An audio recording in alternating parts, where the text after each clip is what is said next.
Okay, so next we'll be showing you how to enter a one-touch memory location into the device, such as scan to email through PageScope web connection. The reason why we're here looking at the display screen is because the first thing we're going to need to know is the IP address for the device. So if we go ahead here off the home screen and we click our utility button, you will notice here number 8 says device information. Here we will simply select device information, and you will notice here that it shows us IPv4 address 10.10.180.166. Just write that number down, and that's what you're going to use to access PageScope web connection. So I've written that down. I'm going to close my screen out here. I'm going to exit that, and I'm going to go to my web browser up here at the very top. In the address line up here, I'm going to type 10.10.180.166. This is going to bring us into PageScope web connection. You will notice that on the startup screen it gives me quite a bit of information on the device.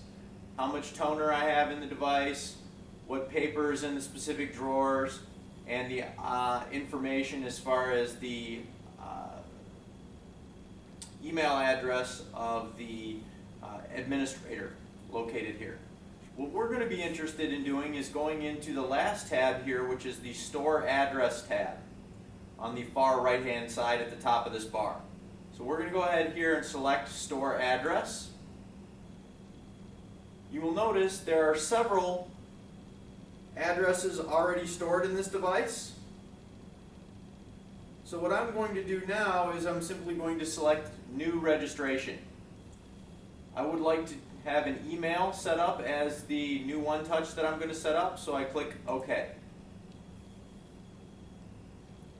It is now going to ask me here to put in the name for the account.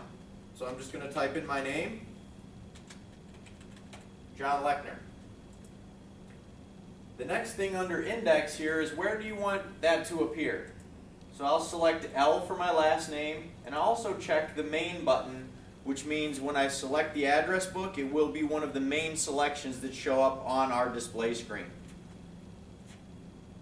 I will go to the email address line, and I will just type in my email address.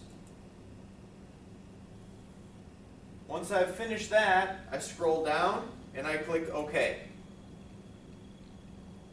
If I have more addresses to enter in, I would just go ahead and hit Continue in Registration. Seeing as this ends our demonstration of how to add in an address into our one-touches, we're going to touch Return.